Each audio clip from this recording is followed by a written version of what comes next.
2008 সালের মুম্বাই হামলা 26/11 ঘটনা, সেই ঘটনায় পাক সেনা এবং জঙ্গি যে কতটা সম্পৃক্ত তা তাহাউর রানার বক্তব্য থেকে একেবারে পরিষ্কার স্বীকারোক্তি। সেখানে বলা হচ্ছে যে পাক সেনার যোগ ছিল, এমনটাই কিন্তু বলা হয়েছে তাহাউর রানার তরফ থেকে। আপনাদেরকে আরো একবার জানিয়ে রাখবো, এবার বিস্ফোরক স্বীকারোক্তি। মুম্বাই হামলায় মদত ছিল পাক সেনার, সে পাক সেনা বিশ্বস্ত পেয়াদা।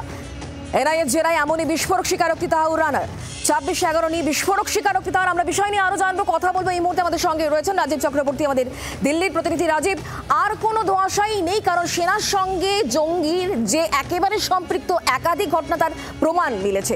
আর এবার তাহাউর রানার যে বক্তব্য, যে স্বীকারোক্তি, তারপর আর কোনো ধোঁয়াশাই থাকলো না।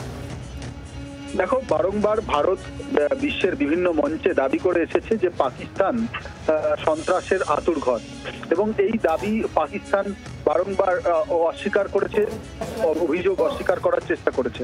কিন্তু আখেরে সেই ভারতের দাবি এবং অভিযোগ বারংবার প্রমাণিত হয়েছে, আরো একবার প্রমাণিত হলো। তাহাউর রানা, যে কিনা পাকিস্তানের আর্মি মেডিকেল কলেজ থেকে, রাওয়ালপিন্ডি থেকে 1986 সালে MBBS ডিগ্রি করেছেন, সেখানে থেকে চিকিৎসক হিসেবে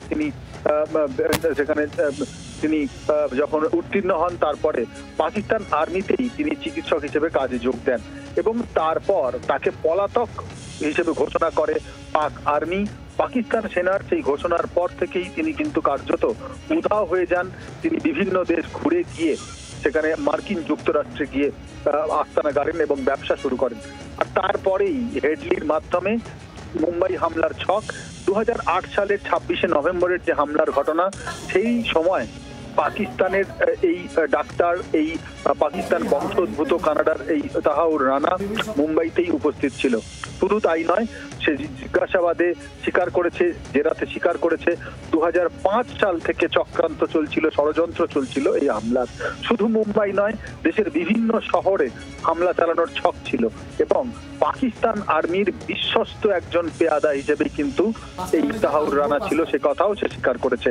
পাকিস্তান সেনা, জঙ্গি সংগঠন লস্কর-ই-তৈবা এবং জৈশ-এ মোহাম্মদের মতো সংগঠনগুলি এবং এখানে এই জঙ্গিরা একেবারে সম্পৃক্তভাবে তারা জড়িত পারস্পরিকভাবে, এবং তাহাউর রানার স্বীকারোক্তিতে তা আরো একবার উঠে এসেছে। মুম্বাই ক্রাইম ব্রাঞ্চ তাকে গ্রেপ্তার করতে চায় এবং তাকে একেবারে হেফাজতে নিয়ে আরো জিজ্ঞাসাবাদ করতে চাইছে। এই মুহূর্তে এনআইএ হেফাজতে রয়েছে তাহাউর রানা। ধন্যবাদ রাজীব। বাংলার আওয়াজ, বাঙালির আবেগ, জি 24 ঘন্টা।